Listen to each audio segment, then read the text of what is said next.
대전 서구가 5월 1일부터 대형 폐기물 정거장을 운영합니다. 대전지방경찰청이 터널에서 과속을 하다가 교통사고를 낸 혐의로 4명을 검거했습니다. 허태전 대전시장이 박영선 중소벤처기업부 장관에게 중기부의 대전 잔류를 요청했습니다. 대전시의 시민참여 정책 제안 플랫폼이 대전시소로 명칭을 확정했습니다.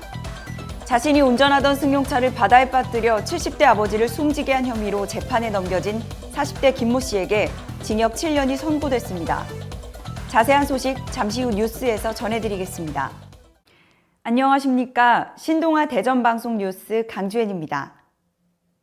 위탁업체의 영업정지 처분 등으로 대형 폐기물 수거에 빨간불이 켜진 대전 서구가 5월 1일부터 대형 폐기물 정거장을 운영합니다.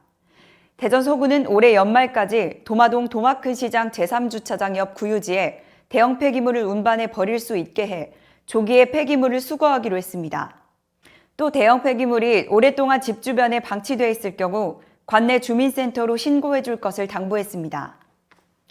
대전지방경찰청 교통범죄수사팀이 외제 스포츠카를 과속으로 몰다 교통사고를 낸 혐의로 28살 A씨 등 4명을 검거했습니다. 이들은 지난 2월 4일 충북보은군 봉계터널에서 시속 177km까지 속도를 올려 1, 2차로를 점령하고 운행하다 사고를 낸 혐의를 받고 있습니다. 피의자들이 보험 처리를 맡긴 보험사의 의뢰를 받고 수사를 시작한 경찰은 도로교통법 위반 혐의로 이들을 입건하고 검찰에 송치했습니다. 허태전 대전시장이 박영선 중소벤처기업부 장관에게 중기부의 대전 잔류를 요청했습니다.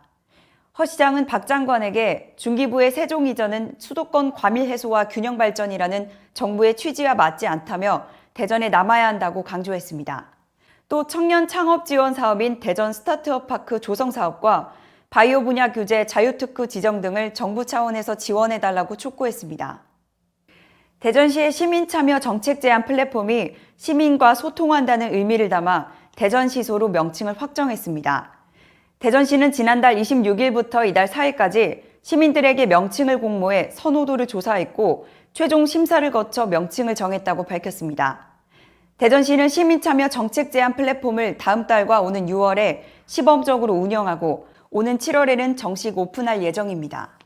대전지법 형사 12부가 자신이 운전하던 승용차를 바다에 빠뜨려 70대 아버지를 숨지게 한 혐의로 재판에 넘겨진 41살 김모 씨에게 징역 7년을 선고했습니다.